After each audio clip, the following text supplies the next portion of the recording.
மேஷம், யாரால உங்களுக்கு அதிர்ஷ்டம் வரப்போகுதுங்க பாத்திரலாமா?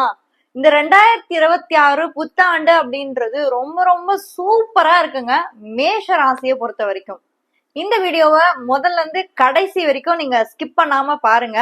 கண்டிப்பா அதை நீங்களே ஃபீல் பண்ண போறீங்க. இந்த 2026 அவ்வளவு சூப்பரா இருக்கு. உங்களோட 9ஆம் இடத்துல இருந்து, அதாவது நல்லா நோட் பண்ணிக்கோங்க, உங்க பாக்கியஸ்தானத்துல இருந்து 10ஆம் இடத்துக்கு தொழில் ஸ்தானத்துக்கு 4 கிரகங்கள் போறாங்க. அந்த 4 கிரகங்கள் என்ன என்ன அப்படின்றத நம்ம இந்த வீடியோல கண்டிப்பா தெரிஞ்சுக்கலாம். சோ சுவாரஸ்யமா இருக்க போது, இன்ட்ரெஸ்டிங்கா இருக்க போது பாருங்க. அண்ட் நம்மளுடைய சேனல்ல இன்னும் நீங்க சப்ஸ்கிரைப் பண்ணாமலே பாத்துட்டு இருந்தீங்க அப்படின்னா தயவு செஞ்சு சப்ஸ்கிரைப் பண்ணி வச்சுக்கோங்க மக்களே. ஏன்னா நான் உங்ககிட்ட தான் உரிமையா கேட்க முடியும். பிகாஸ் நீங்க தான் என்னுடைய பிக்கெஸ்ட் சப்போர்ட், நீங்க தான் என்னோட பிக்கெஸ்ட் ஸ்ட்ரென்த். நம்மளுடைய சேனல் வளர்ந்துட்டு இருக்கு அப்படின்னா நீங்க இல்லாம நான் இல்லைங்க, அதுதான் உண்மை. அதை நான் இந்த இடத்துல நான் கண்டிப்பா சொல்லியே ஆகணும். இந்த புத்தாண்டு உங்களுக்கு அவ்வளோ மன மகிழ்ச்சியும் அவ்வளோ சந்தோஷத்தையும் கொடுக்கணும் அப்படின்னு சொல்லிட்டு நான் குரு பகவான பிரார்த்தனை பண்ணிக்கிறேன். மேஷ ராசிக்கு சில உறவுகளால நிறைய சந்தோஷமும் அதிர்ஷ்டமும் அடிக்க போகுது இந்த ஜனவரி மாதம். அதுவும் குறிப்பிட்டு சொல்லணும் அப்படின்னா ஜனவரி 20க்கு மேல இருந்தே இந்த ஒரு விஷயத்த நிச்சயமா நீங்க ஃபீல் பண்ண போறீங்க. அதுக்கு முன்னாடி இந்த ஜனவரி 2026 கிரக நிலைகள் எப்படி இருக்கு அப்படின்றத நம்ம பாத்துடலாம். இப்போ உங்க ராசிக்கு, அதாவது உங்க ராசி வந்து மேஷம் அப்படின்னா இது மேஷ லக்னத்துக்கு கூட மோரலஸ் பொருந்தவங்க. ஏன்னா பொது பலன் அப்படின்றது கொஞ்சம் மேட்ச் ஆகும். அட்லீஸ்ட் ஒரு 30-40% உங்களுக்கு மேட்ச் ஆகி வரும்.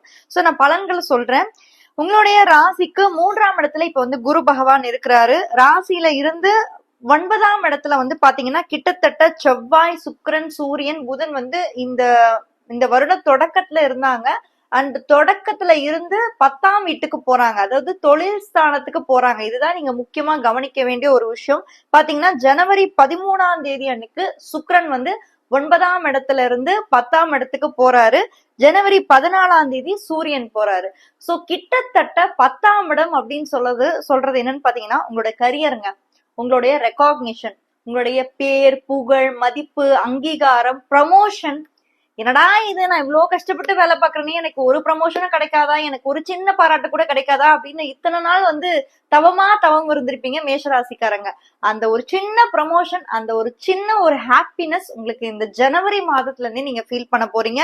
ஏன்னா இத்தனை நாள் குரு பகவான் தன்னுடைய 3ஆம் வீட்டுல இருந்து, அதாவது உங்க ராசியில இருந்து 3ஆம் வீட்டுல இருந்து தன்னுடைய சமசப்தம பார்வையா இந்த கூட்டத்தையே பார்த்துட்டு இருந்தாரு. அதாவது கூட்டத்துடைய தலைவரான சூரியன், செவ்வாய், சுக்கிரன், புதன், இந்த அத்தனை கிரகத்தையும் பார்த்துட்டு இருந்தாரு. இப்ப அவங்க எல்லாரும் 10ஆம் வீட்டுக்கு போறாங்க இல்லையா, அதுவே வந்து பாத்தீங்கன்னா ஒரு சூப்பர் டூப்பரான ஒரு விஷயம் தான் நான் சொல்லுவேன். உங்க வாழ்க்கையில இந்த தொடக்கமே, இந்த ஜனவரி மாத தொடக்கமே அவ்வளோ சந்தோஷத்தையும் அவ்வளோ மகிழ்ச்சியும் உங்களுக்கு கொடுக்குது. உங்களுடைய ராசியில இருந்து 11ஆம் இடம் சொல்லக்கூடிய லாபஸ்தானத்துல ராகுவும், உங்களுடைய ராசியில இருந்து 5ஆம் இடத்துல கேதுவும், 12ஆம் இடத்துல சனி பகவான் இருக்காரு.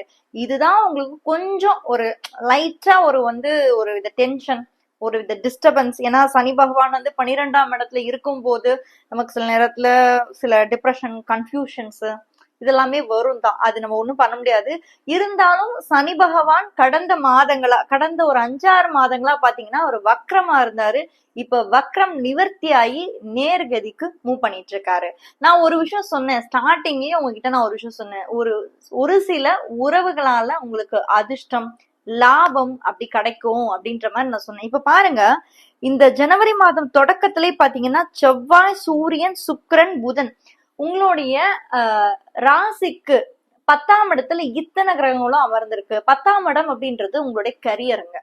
நிச்சயமா பாருங்க, உங்களுக்கு யார் மூலியமாவது ஒரு ஹெல்ப் கிடைக்கும். நீங்க இத்தனை நாள் வந்து ஒர்க்குக்காக தேடிட்டு இருப்பீங்க, வேலை கிடைச்சிருக்காது, ரொம்ப கஷ்டப்பட்டுட்டு இருப்பீங்க. நிச்சயம் இந்த ஜனவரி, ஏன்னா ஜனவரி 13ஆம் தேதி சுக்கிரனும் ஜனவரி 14ஆம் தேதி சூரியனும் வந்து மாறுறாரு இல்லையா, 2 முக்கியமான கிரகங்கள். உங்களுக்கு யோகத்தை கொடுக்கக்கூடியவர் 5ஆம் அதிபதி, பாக்யாதிபதி, அவரு 10ஆம் இடத்துக்கு போறாரு சூரியன். அப்ப நிச்சயம் உங்களுக்கு லக் ஃபேக்டர் இம்ப்ரூவ் ஆகும். திடீர் அதிர்ஷ்டம் வந்து உங்களுக்கு பலரால் கிடைக்கும். அவங்களால உங்களுக்கு திடீர்னு ஒரு வேலை கூட வந்து அமைஞ்சிடலாம். நீங்க கஷ்டப்பட்டதுக்கு நிச்சயமா அதுக்கான பலனை இப்ப உங்களுக்கு கண்டிப்பா கொடுக்கதான் போறாங்க. உங்களுடைய ராசியில இருந்து 11ஆம் இடம் லாபஸ்தானத்துல ராகு இருக்காருங்க. 11ஆம் இடம் என்பது என்னன்னு பாத்தீங்கன்னா உங்களுடைய ஆசைகள்ங்க, உங்களுடைய அபிலாஷைகள், உங்களுடைய எண்ணங்கள் நிறைவேறக்கூடிய வீடு வந்து 11ஆம் இடம். அதாவது உங்களுடைய ஹோப்ஸ் அண்ட் விஷஸ், உங்களோட பினான்சியல் கண்டிஷன், அதாவது பல தரப்புல லாபம். அது வந்து 11ஆம் இடம் நீங்க நோட் பண்ணிக்கணும். 11ஆம் இடம் என்பது மல்டிபிள் சோர்ஸ் ஆஃப் கெயின். 2ஆம் இடம் என்பது குடும்ப சொத்து, ஃபேமிலி அக்யூமுலேஷன் ஆஃப் வெல்த். அதாவது குடும்பத்துல இருக்கக்கூடிய சொத்துக்களை பத்தி நம்ம பாக்குறோம்னா அது 2ஆம் இடம். அந்த 2ஆம் இடத்தோட அதிபதியும் 7ஆம் இடத்தோட அதிபதி சுக்கிரன் ஆனவர் 10ஆம் இடத்துல இருந்திருக்காரு. அதுவும் இல்லாம 11ஆம் இடத்துல லாபத்துல ராகு பகவான் இருக்காரு. இந்த ஒரு காம்பினேஷனாலதான் சொல்றேன், நிச்சயம் லாபம் உங்களுக்கு. பினான்ஸ் பண்றவங்கள இருந்தாலும் சரி, நீங்க வந்து பினான்சியல் செக்டார்ல இருந்தாலும் சரி, பிசினஸ் செக்டார்ல இருந்தாலும் சரி, இந்த ஜனவரி மாதம் அப்படின்றது அவ்வளவு எக்ஸலண்டா இருக்கு உங்களுக்கு. ஏன்னா சுக்கிரன் அப்படின்றது தனாதிபதி. உங்களுக்கு மேஷராசியை பொறுத்த வரைக்கும் தனாதிபதி அவரே வந்து 7ஆம் அதிபதி, வியாபாரத்துக்கு உண்டானவர். அவர் 10ஆம் இடத்துல இருக்காரு. உங்களோட நண்பர்களாலையும் உங்களுடைய வட்டாரங்களாலையும் உங்களுக்கு இந்த மாதம் வந்து நீங்க நினைச்ச காரியத்தை நிறைவேற்றிப்பீங்க. அவங்களால உங்களுக்கு நல்ல ஒரு லாபமும் ஏற்படும். ஏன்னா 11ஆம் இடம் என்பது ஆசைகளை நிறைவேற்றக்கூடிய இடம். நான் நிறைய இடத்துல இதான் சொல்லிட்டு இருக்கேன். ஏன்னா ஒரு மனிதனானவன் என்ன அப்படின்னா, நம்ம பிறக்கிறோம் அப்படின்னாலே நிச்சயம் நம்மளுக்கு பல ஆசைகள் இருக்கும். யாருமே இங்க ஆசை இல்லைன்னு நீங்க சொல்லிடுங்க பாக்கலாம். ஒருத்தர் கூட இங்க ஆசையே கிடையாது, நான் வந்து பற்றற்றவன், ஆசை இல்லை அப்படி சொல்லவே முடியாது. ஏதாவது ஒரு சின்ன ஆசையாவது இருக்கும் நமக்கு. அந்த ஆசையை பத்தி சொல்ற இடம் வந்து பாத்தீங்கன்னா 11ஆம் இடம் தான். அந்த இடத்துல ராகு இருந்து 5ஆம் இடத்துல கேது இருக்கு. இந்த மாதம் எப்படி இருக்குன்னு நீங்க பாத்தீங்கன்னா, ஒரு பக்கம் சனி வந்து வக்ர நிவர்த்தி ஆயிட்டாரு, இன்னொரு பக்கம் உங்களுடைய ராசிக்கு 3ஆம் இடத்துல குரு பகவான் உட்கார்ந்து தன்னுடைய 7ஆம் பார்வையா 9ஆம் வீட்டை பாக்குறாரு. சோ உங்களுடைய லக் அண்ட் ஃபார்ச்சூன் இம்ப்ரூவ் ஆகும். 9ஆம் இடம் என்பது உங்களுடைய லக்குங்க, உங்களுடைய ஃபார்ச்சூன்.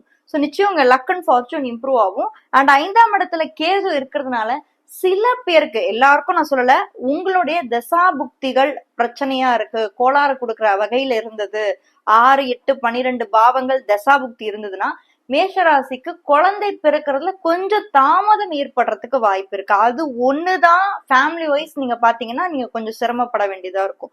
மத்தபடி பினான்சியல் வைஸ் இந்த மாதம் வந்து எக்ஸலண்டா இருக்கு. அண்ட் பிசினஸ்ல பாத்தீங்கன்னா அதுவுமே வந்து எக்ஸலண்டா இருக்கு. அண்ட் கரியர் வைஸ்ல நிச்சயம் உங்களுக்கு ஒரு சில பேரால அதிர்ஷ்டம் உங்களுக்கு கிரியேட் ஆகும். அண்ட் இங்க என்ன ஆயிடுச்சுன்னா, மேஷராசிக்காரங்க என்ன பண்ணிட்டு இருக்காங்க, இப்ப வந்து விரயத்துல இருக்காங்க. நல்லா புரிஞ்சுக்கணும். நீங்க இப்ப விரய சனியில இருக்கீங்க. ஜென்ம சனி அதுக்கப்புறம் தான் வரும். இன்னும் 2 வருஷம் இருக்கு அந்த ஜென்ம சனிக்கு நீங்க வர்றது. ஆனாலும் அதுக்கு முன்னாடியே சனி பகவான் வந்து ஒரு சில விஷயங்களை உங்களுக்கு உணர்த்திருப்பாரு. ஒரு சில நீங்க நிறைய விஷயம் நம்பியிருப்பீங்க, இதுதான் உண்மை, இப்படிதான் இருக்கும் அப்படிதான் இருக்கும் நம்பியிருப்பீங்க. ஆனா அது எதுவுமே உண்மை இல்லப்பா, நீ வந்து மெய்ஞானத்தை நம்பு, நீ வந்து கடவுளை நோக்கி போ. சிலர் இப்படிதான், சிலரோட முகங்களை, சிலரோட உண்மையான முகங்களை வந்து அவர் நிச்சயம் உங்களுக்கு காமிச்சிருப்பாரு. இந்த விரயசனி ஸ்டார்ட் ஆகி கிட்டத்தட்ட பாத்தீங்கன்னா இந்த வருஷம் மார்ச் 29ஆம் தேதி சனி பகவான் மீனராசிக்கு என்ட்ரி ஆனாரு. அப்பத்துல இருந்தே உங்களுக்கு அந்த ஒரு தாக்கம் வந்து நிச்சயம் நீங்க ஃபீல் பண்ணிருப்பீங்க. யாருக்கு ரொம்ப அதிகமா இருக்கும் அப்படின்னு நீங்க பாத்தீங்கன்னா சனி தசை.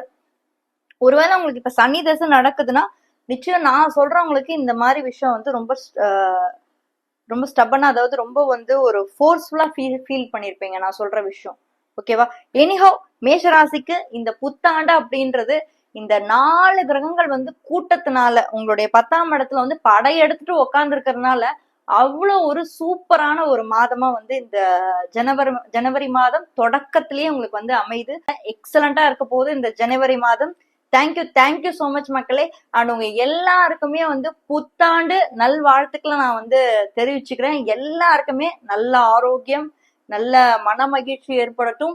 அண்ட் உங்களுக்கு நல்ல உணவு, நல்ல சாப்பாடு, நல்ல உறக்கம் எல்லாருக்கும் கிடைக்கணும் அப்படின்னு சொல்லிட்டு நான் கடவுளை பிரார்த்தனை பண்ணிக்கிறேன். அண்ட் இந்த வீடியோ பிடிச்சிருந்தது அப்படின்னா நிறைய பேருக்கு ஷேர் பண்ணுங்க மக்களே, அது ரொம்ப முக்கியமான ஒரு விஷயம். அண்ட் ஹைப்ன்ற ஒரு ஆப்ஷன் இருக்கு, அதை நீங்க கிளிக் பண்ணும்போது நிறைய பேருக்கு போய் சென்றடையும். அண்ட் கன்சல்டேஷன் வேணும்னு நினைக்கிறவங்க என்னுடைய வாட்ஸ்அப் நம்பர் மேல இருக்கு, அதுல நீங்க உங்களுடைய அப்பாயின்மெண்ட்ஸை புக் பண்ணி